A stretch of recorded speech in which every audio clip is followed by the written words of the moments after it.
19. söz Risalet-i Ahmediye'ye dairdir. وَمَا مَدَحْتُ مُحَمَّدًا بِمَقَالَتِي وَلَكِنْ مَدَحْتُ مَقَالَتِي بِمُحَمَّدٍ aleyhissalatu vesselam. Evet, şu söz güzeldir.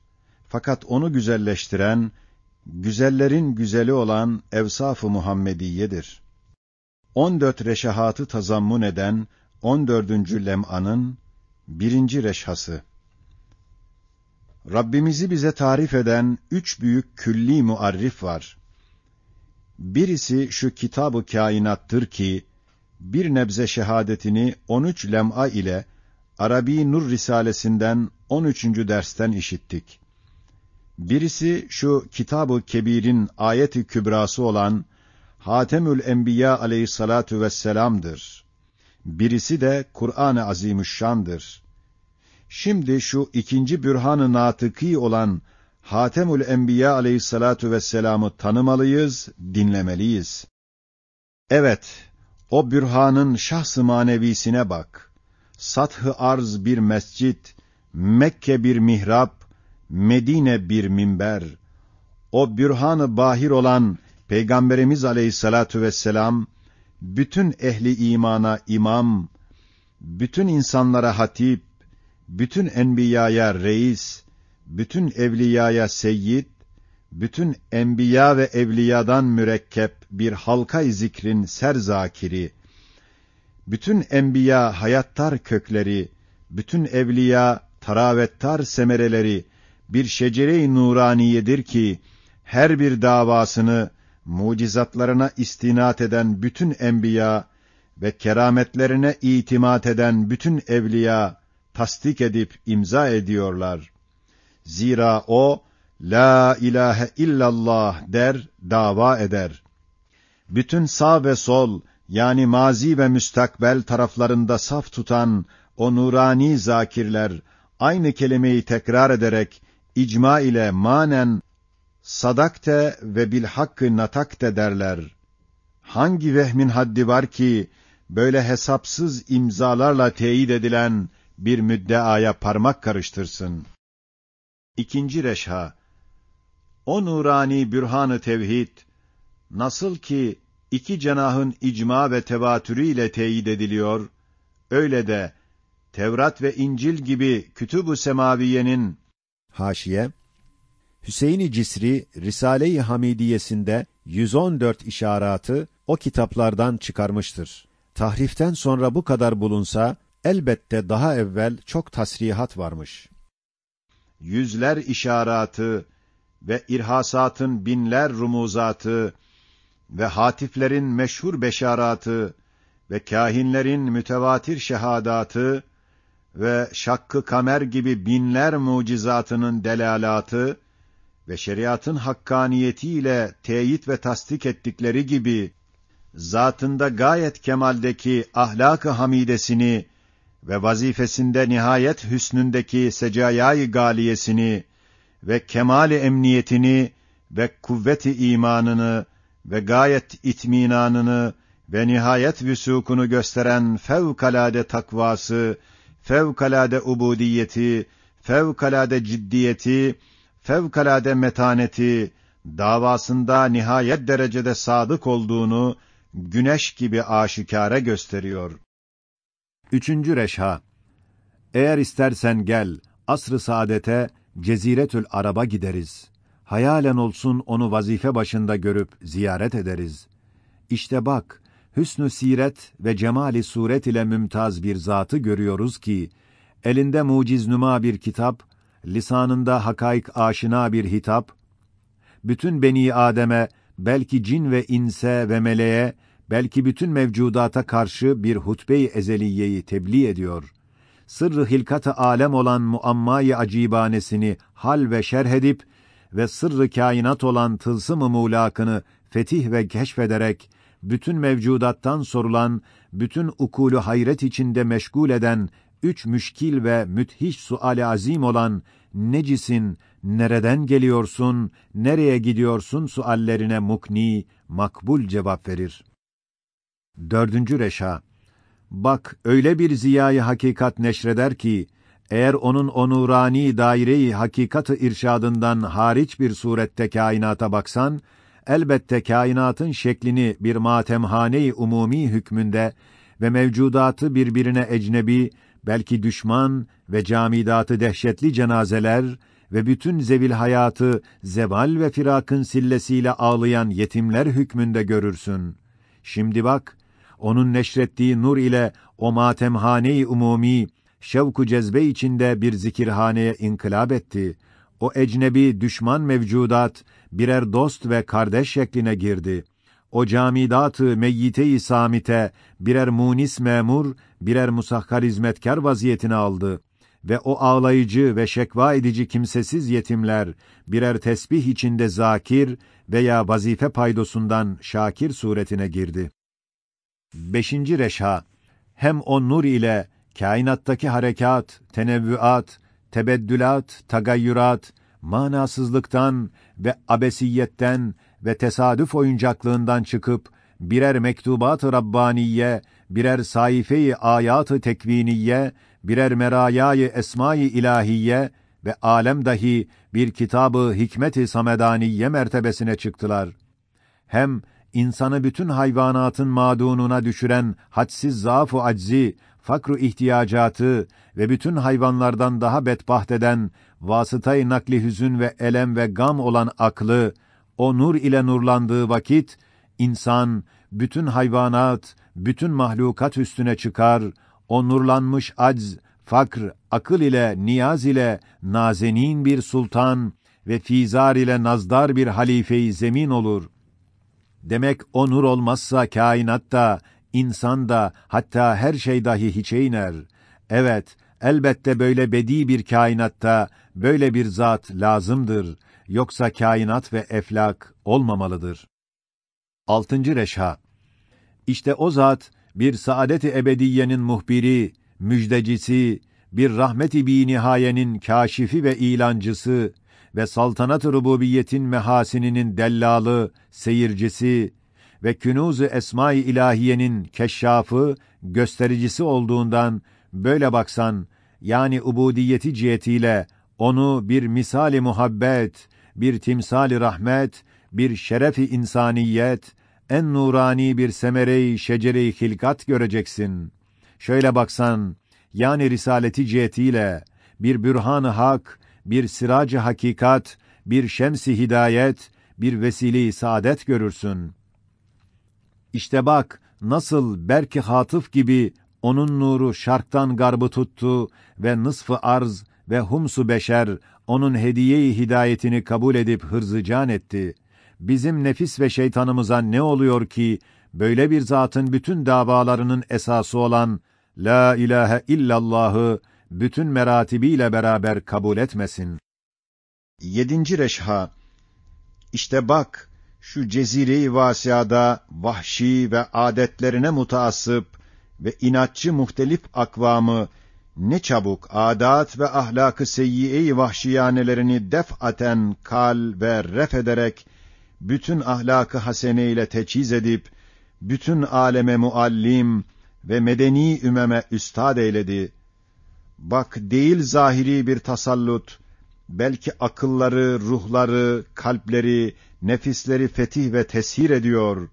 Mahbub-u kulûb, muallimi ukul, mürebbi nüfus, sultanı ervah oldu. 8. reşha, bilirsin ki sigara gibi küçük bir adeti, küçük bir kavimde büyük bir hakim, büyük bir himmetle ancak daimi kaldırabilir. Halbuki bak, bu zat, büyük ve çok adetleri, hem inatçı, mutaassıp büyük kavimlerden, zahiri küçük bir kuvvetle, küçük bir himmetle, az bir zamanda ref edip, yerlerine öyle secayayı âliyeyi ki, dem ve damarlarına karışmış derecede sabit olarak vaz ve tespit eyliyor. Bunun gibi daha pek çok harika icraatı yapıyor. İşte şu asr-ı saadeti görmeyenlere, Ceziretül Arab'ı gözlerine sokuyoruz. Haydi 100'er feylesofu alsınlar, oraya gitsinler. 100 sene çalışsınlar. O zatın, o zamana nispeten, bir senede yaptığının 100'den birisini acaba yapabilirler mi? 9. Reşha. Hem bilirsin, küçük bir adam, küçük bir haysiyetle, küçük bir cemaatte, küçük bir meselede, münazaralı bir davada, hicapsız, pervasız, küçük fakat hacaletaver bir yalanı, düşmanları yanında hilesini hissettirmeyecek derecede teessür ve telaş göstermeden söyleyemez. Şimdi bak bu zata, pek büyük bir vazifede, pek büyük bir vazifedar, pek büyük bir haysiyetle, pek büyük emniyete muhtaç bir halde, pek büyük bir cemaatte, pek büyük husumet karşısında, pek büyük meselelerde, pek büyük davada, pek büyük bir serbestiyetle, bila perva, bila tereddüt, bila hicap, telaşsız, samimi bir saffetle, büyük bir ciddiyetle, hasımlarının damarlarına dokunduracak şedid, ulvi bir surette söylediği sözlerinde hiç hilaf bulunabilir mi? Hiç hile karışması mümkün müdür? Kella, in huve illa vahyun yuha. Evet, hak aldatmaz, hakikat bin aldanmaz. Hak olan mesleği hileden müstanidir. Hakikat binin gözüne hayalin ne haddi var ki hakikat görünsün, aldatsın. 10. Reşha. İşte bak, ne kadar merakaver, ne kadar cazibedar, ne kadar lüzumlu, ne kadar dehşetli hakaiki gösterir ve mesaili ispat eder. Bilirsin ki, en ziyade insanı tahrik eden meraktır. Hatta, eğer sana denilse, yarı ömrünü, yarı malını versen, kamerden ve müşteriden biri gelir, kamerde ve müşteride ne var ne yok, ahvalini sana haber verecek. Hem, doğru olarak senin istikbalini ve başına ne geleceğini doğru olarak haber verecek. Merakın varsa vereceksin. Halbuki şu zat, öyle bir sultanın ahbarını söylüyor ki, memleketinde kamer bir sinek gibi bir pervane etrafında döner. O arz olan o pervane ise, bir lamba etrafında pervaz eder ve o güneş olan lamba ise, o sultanın binler menzillerinden bir misafirhanesinde binler misbahlar içinde bir lambasıdır. Hem öyle acayip bir alemden hakiki olarak bahsediyor ve öyle bir inkılaptan haber veriyor ki, binler küre-i arz bomba olsa patlasalar, o kadar acib olmaz. Bak onun lisanında, İze şemsü küvvirat, İze semâ'ün fetarat, El-Kâri'a gibi sureleri işit. Hem öyle bir istikbalden doğru olarak haber veriyor ki, şu dünyevi istikbal, ona nispeten bir katre serap hükmündedir. Hem öyle bir saadetten pek ciddi olarak haber veriyor ki, bütün saadet-i dünyeviye, ona nispeten bir berk-i zailin, bir şems-i sermede nispeti gibidir. 11. Reşha. Böyle acip ve muamma alut, şu kainatın perde-i zahiriyesi altında, elbette ve elbette böyle acayip bizi bekliyor. Böyle acayibi haber verecek, böyle harika ve fevkalade muciznuma bir zat lazımdır. Hem bu zatın gidişatından görünüyor ki, o görmüş ve görüyor ve gördüğünü söylüyor. Hem bizi nimetleriyle perverde eden şu semavat ve arzın ilahı, bizden ne istiyor, marziyatı nedir? Pek sağlam olarak bize ders veriyor. Hem bunlar gibi daha pek çok merakaver, lüzumlu hakaiki ders veren bu zata karşı, her şeyi bırakıp ona koşmak, onu dinlemek lazım gelirken, ekser insanlara ne olmuş ki, sağır olup kör olmuşlar, belki divane olmuşlar ki, bu hakkı görmüyorlar, bu hakikati işitmiyorlar, anlamıyorlar. 12. Reşha. İşte şu zat, şu mevcudat Halık'ının vahdaniyetinin hakkaniyeti derecesinde hak bir bürhan-ı natık, bir delil-i sadık olduğu gibi, haşrin ve saadet-i ebediyenin dahi bir bürhan-ı katı'ı, bir delil-i satı'ıdır. belki nasıl ki o zat, hidayetiyle saadet-i ebediyenin sebebi husulü ve vesile-i vüsulüdür. Öyle de duasıyla, niyaziyle o saadetin sebebi vücudu ve vesile-i icadıdır. Haşir meselesinde geçen şu sırrı makam münasebetiyle tekrar ederiz. İşte bak, o zat öyle bir salat-ı kübrada dua ediyor ki, güya şu cezire, belki arz, onun azametli namazıyla namaz kılar, niyaz eder. Bak, hem öyle bir cemaat-ı uzmada niyaz ediyor ki, güya Beni Adem'in, zamanı Adem'den asrımıza, kıyamete kadar bütün nurani kamil insanlar, ona ittiba ile iktida edip duasına amin diyorlar. Hem bak, öyle bir hacet-i âmme için dua ediyor ki, değil ehli arz, belki ehli semavat, belki bütün mevcudat niyazına, evet ya Rabbena ver, biz dahi istiyoruz deyip iştirak ediyorlar. Hem öyle fakirane, öyle hazinane, öyle mahbubane, öyle müştakane, öyle tazarrukârane niyaz ediyor ki, bütün kainatı ağlattırıyor, duasına iştirak ettiriyor. Bak, hem öyle bir maksat, öyle bir gaye için dua ediyor ki, insanı ve alemi, belki bütün mahlukatı, esfel-i safiliğinden, sukuttan, kıymetsizlikten, faydasızlıktan, âlâ-i illiyine, yani kıymete, bekaya, ulvi vazifeye çıkarıyor. Bak, hem öyle yüksek bir fizar-ı istimdatkârane ve öyle tatlı bir niyaz-ı istirhamkârane ile istiyor, yalvarıyor ki, güya bütün mevcudata ve semavata ve arşa işittirip, vecde getirip duasına, amin, Allahümme amin dedirtiyor. Bak, hem öyle semi, kerim bir kadirden, öyle basir, rahim bir alimden hacetini istiyor ki, bil müşahede en hafi bir zihayatın, en hafi bir hacetini, bir niyazını görür, işitir, kabul eder, merhamet eder. Çünkü istediğini velev lisan-ı hal ile olsun verir ve öyle bir sureti hakimane, basirane, rahimane de verir ki, şüphe bırakmaz bu terbiye ve tedbir, öyle bir semi ve basir ve öyle bir kerim ve rahime hastır. 13. Reşha. Acaba bütün efazılı Beni Adem'i arkasına alıp, arz üstünde durup, arş-ı azama müteveccihen el kaldırıp dua eden, şu şeref-i nevi insan ve feridi kevnü zaman ve bir hakkın fahri kainat ne istiyor? Bak dinle, saadet-i ebediye istiyor, beka istiyor, lika istiyor, cennet istiyor. Hem merayâ-i mevcudatta ahkâmını ve cemallerini gösteren bütün esma-i kutsiye-i ilahiye ile beraber istiyor.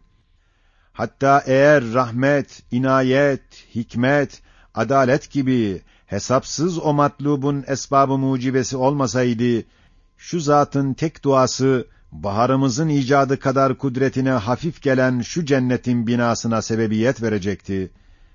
Evet, nasıl ki onun risaleti şu dar-ı imtihanın açılmasına sebebiyet verdi, öyle de onun ubudiyeti dahi öteki darın açılmasına sebeptir. Acaba ehli akıl ve tahkika, leyse fil imkan ebda'u mimma kan dediren şu meşhud intizamı faik, şu rahmet içinde kusursuz hüsnü sanat ve misilsiz cemali rububiyet, hiç böyle bir çirkinliği, böyle bir merhametsizliği, böyle bir intizamsızlığı kabul eder mi ki, en cüz'i, en ehemmiyetsiz arzuları, sesleri ehemmiyetle işitip ifa etsin, en ehemmiyetli, en lüzumlu arzuları ehemmiyetsiz görüp işitmesin, anlamasın, yapmasın. Haşa ve kella, 100.000 defa haşa, böyle bir cemal, böyle bir çirkinliği kabul etmez, çirkin olmaz. Yahu ey hayali arkadaşım, şimdilik kâfidir, geri gitmeliyiz.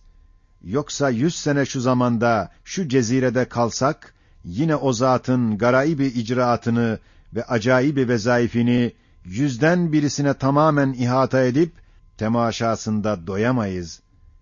Şimdi gel, üstünde döneceğimiz her asra birer birer bakacağız. Bak nasıl her asır, o şems-i hidayetten aldıkları feyz ile çiçek açmışlar. Ebu Hanife, Şafii, Bayezid-i Bistami, Şah-ı Geylani, Şah-ı Nakşibend, İmam-ı Gazali, İmam-ı Rabbani gibi milyonlar münevver meyveler veriyor.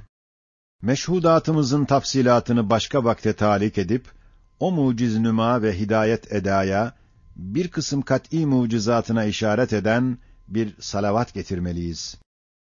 Alâ men unzile aleyhil furkanul hakîm mine'r-rahmanir-rahîm minel arşil azîm seyyidina Muhammedin elfi salatin ve elfi selamin bi'adedi hasenâti ummetihi alâ men beşşere birisâletihi't Tevrâtu vel İncîl ve Zebûr وبشر بنبوته الإرهاسات وهواتف الجن وأولياء الإنس وكواهن البشر وانشق بإشارته القمر سيدنا محمد ألف صلاة وسلام بعدد أنفاس أمته على من جاءت لدعوته الشجر ونزل سرعة بدعائه المطر وأظلته الغمامة من الحر وشبع من صاع من طعامه مئات من البشر ونبع الماء من بين أصابعه 3 مرات كالكوثر وأنطق الله له الضب والظبي والجزع والذراع والجمل والجبل والحجر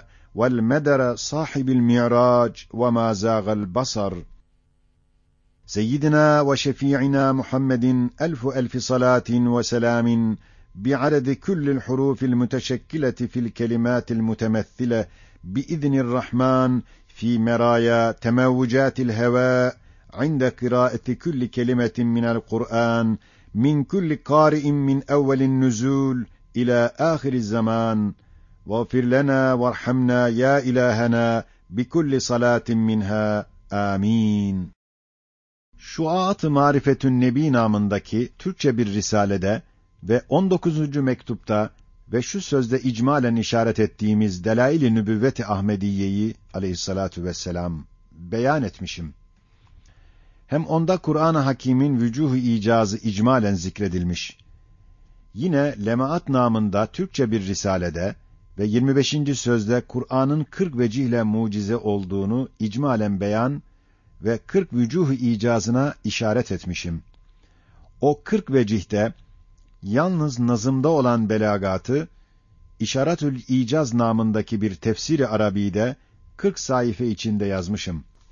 Eğer ihtiyacın varsa, şu 3 kitaba müracaat edebilirsin. 14. Reşha Mahzen-i mucizat ve mucize-i kübra olan Kur'an-ı Hakîm, Nübüvvet-i Ahmediye aleyhissalatu vesselam ile vahdaniyet-i ilahiyeyi o derece kat'î ispat ediyor ki, başka bürhana hacet bırakmıyor. Biz de onun tarifine ve medarı tenkit olmuş bir iki lem'ay icazına işaret ederiz. İşte, Rabbimizi bize tarif eden Kur'an-ı Hakîm, şu Kitab-ı Kebir-i Kainat'ın bir tercüme-i ezeliyesi, şu sahayf-ı arz ve semada müstetir künûz-ı esma-i ilahiyenin keşşafı, şu sutur-u hadisatın altında muzmer hakaikın miftahı, şu alemi şehadet perdesi arkasındaki alemi gayb cihetinden gelen iltifatat-ı rahmaniye ve hitabat-ı ezeliyenin hazinesi, şu alemi maneviye-i İslamiyenin güneşi, temeli, hendesesi, alemi uhreviyenin haritası, zat ve sıfat ve şuun-u ilahiyenin kavli şarihi, tefsir-i vazıhı, bürhan-ı natıkı, tercüman-ı satığı, şu alemi insaniyetin mürebbisi, hikmet-i hakikisi, mürşit ve hadisi, hem bir kitabı hikmet ve şeriat, hem bir kitabı dua ve ubudiyet, hem bir kitabı emir ve davet, hem bir kitabı zikir ve marifet gibi bütün hacat-ı maneviyesine karşı birer kitap ve bütün muhtelif ehli mesalik ve meşarip olan evliya ve sıddıkînin, asfiya ve muhakkikînin her birinin meşreplerine layık birer risale ibraz eden bir kütüphane-i mukaddesedir. Sebebi kusur tevehhüm edilen tekraratındaki lemmayı icaza bak ki, Kur'an hem bir kitabı zikir, hem bir kitabı dua, hem bir kitabı davet olduğundan, içinde tekrar müstahsendir, belki elzemdir ve ebladır. Ehli kusurun zannı gibi değil. Zira zikrin şe'ni tekrar ile tenvirdir, duanın şe'ni terdad ile takrirdir, emir ve davetin şe'ni tekrar ile tekittir. Hem herkes her vakit bütün Kur'an'ı okumaya muktedir olamaz. Fakat bir sureye galiben muktedir olur. Onun için en mühim makasıdı Kur'aniye, ekser uzun surelerde derc edilerek, her bir sure bir küçük Kur'an hükmüne geçmiş. Demek hiç kimseyi mahrum etmemek için tevhid ve haşir ve kıssa-i Musa gibi bazı maksatlar tekrar edilmiş. Hem cismani ihtiyaç gibi manevi hacat dahi muhteliftir. Bazısına insan her nefes muhtaç olur. Cisme hava, ruha hu gibi. Bazısına her saat, Bismillah gibi ve hakeza. Demek tekrar-ı ayet, tekerrür ihtiyaçtan ileri gelmiş ve o ihtiyaca işaret ederek, uyandırıp teşvik etmek, hem iştiyakı ve iştihayı tahrik etmek için tekrar eder. Hem Kur'an müessistir, bir dini mübinin esasıdır ve şu alemi İslamiyetin temelleridir ve hayatı içtimaiye-i beşeriyeyi değiştirip, muhtelif tabakata, mükerrer suallerine cevaptır. Müessise tespit etmek için tekrar lazımdır. Tekid için terdat lazımdır. Teyit için takrir, tahkik, tekrir lazımdır.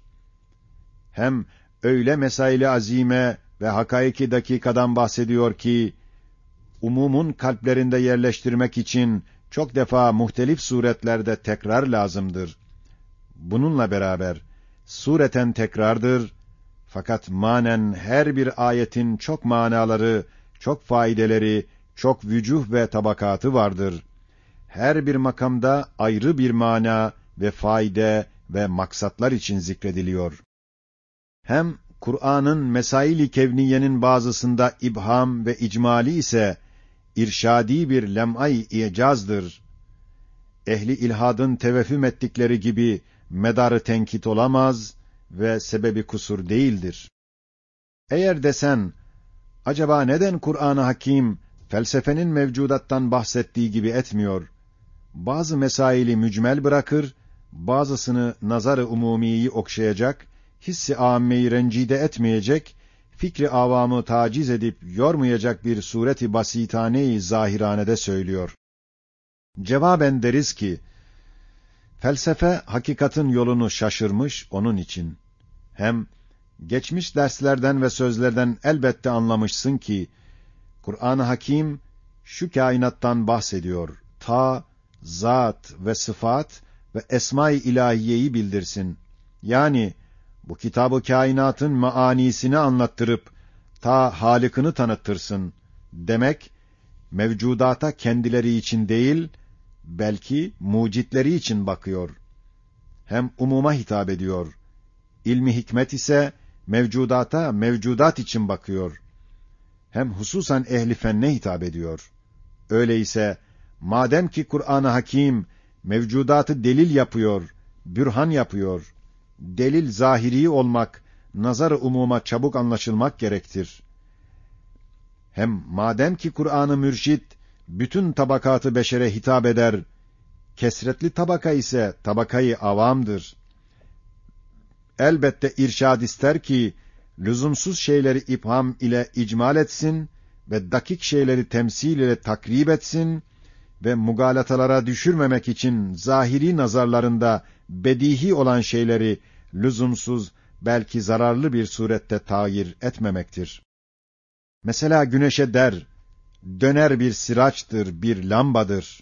Zira güneşten, güneş için, mahiyeti için bahsetmiyor. Belki bir nevi intizamın zembereği ve nizamın merkezi olduğundan, intizam ve nizam ise sani'in ayne-i marifeti olduğundan bahsediyor. Evet der, eşşemsü tecri, güneş döner. Bu döner tabiriyle, kış yaz, gece gündüzün deveranındaki muntazam tasarrufatı kudreti ihtar ile azamet-i sani ifham eder. İşte bu dönmek hakikati ne olursa olsun, maksud olan ve hem mensuç hem meşhud olan intizama tesir etmez.